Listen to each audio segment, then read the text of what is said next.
Hello, and welcome to the next of our series of information videos intended to help treasurers and members of the Kirk session feel more able to understand accounts and the associated jargon used by accountants.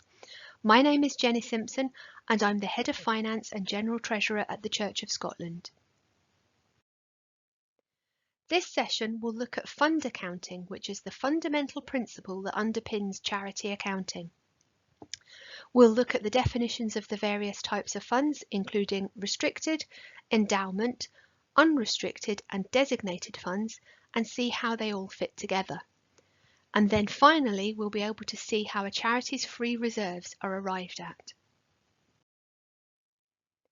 We'll kick off with this helpful tree diagram, which shows how a charity's funds can be broken down. The first distinction is between the restricted and unrestricted funds, and then those in turn are broken down further into subcategories, and I'm now going to work through each of these in turn and explain what they are. Starting with restricted funds.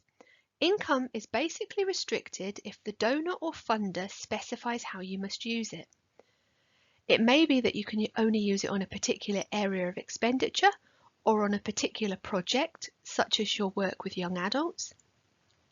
A restriction can even be geographical, although that would be quite unlikely for a congregation. At 121, we do have certain restricted funds that can only be used in specific countries, and I'm aware of at least one that's restricted to a particular county in Scotland. You need to watch for a self-created restriction. If you write to someone and ask for funds for a particular purpose, then you're creating a restriction.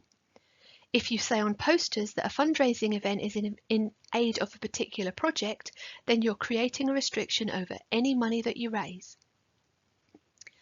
Another thing to be careful about is that any income generated by a restricted fund is also restricted for the same purpose unless the donor says otherwise.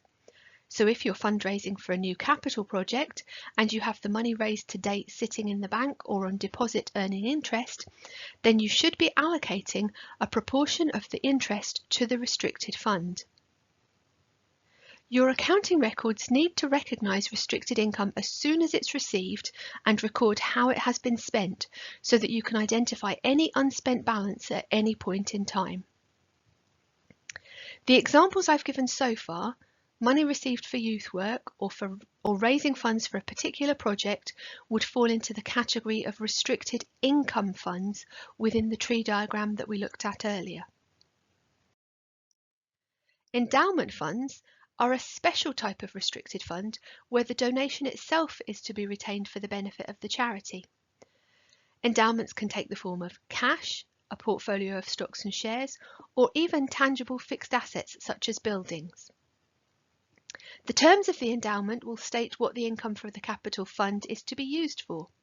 Sometimes the use is restricted and so the income forms a restricted fund in its own right, and sometimes it's unrestricted for the general use of the charity. There are two categories of endowment funds: expendable endowments and permanent endowments. The terms of an expendable endowment will set out the circumstances in which the trustees can treat the capital as income and spend it. For permanent endowments, the capital must be held in perpetuity and can never be spent. Moving back over to the right-hand side of my diagram, unrestricted funds are funds that are not restricted. That seems quite simple, but in reality there can be grey areas.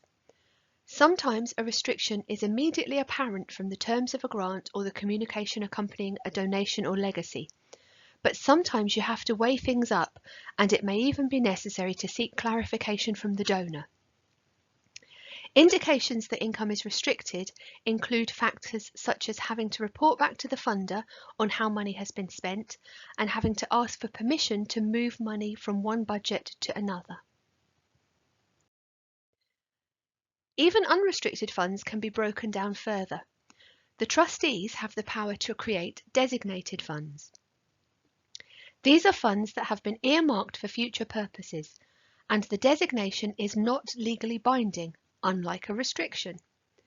Designated funds can be particularly useful when you're explaining your congregation's financial position, and I've given some common types of designated funds on the slide here.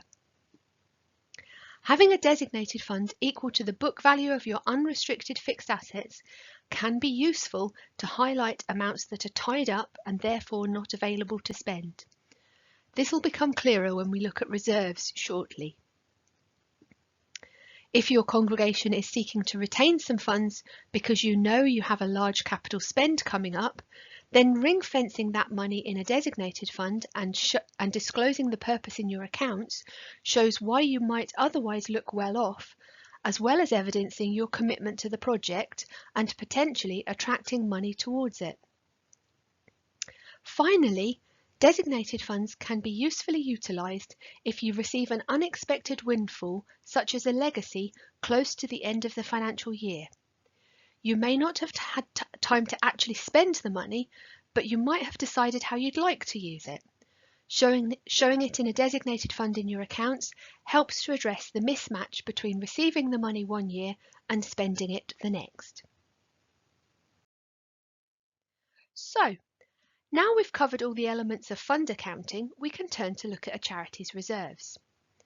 Free reserves are defined as being those held by the charity that are freely available to spend on the charity's purposes.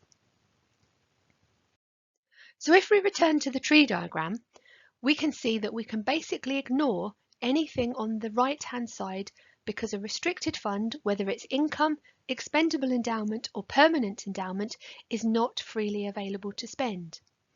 By definition, it can only be spent in line with the restriction placed on it. So when we're looking at reserves, we're only concerned with the left-hand side, the unrestricted funds.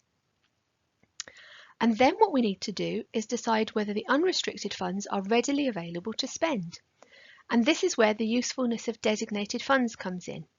Because if you've created designated funds to highlight how much you have tied up in fixed assets and therefore not readily available to spend, or amounts that you've committed for future projects and therefore not readily available to spend, then it makes it a lot easier to explain how you've calculated your reserves.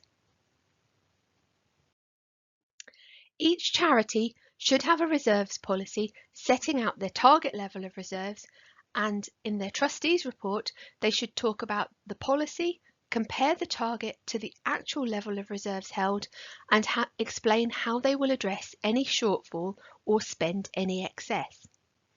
Oscar have published some really useful guidance on charity reserves and also the factors to consider when you're setting a reserves policy, and I'd recommend this as well worth a read.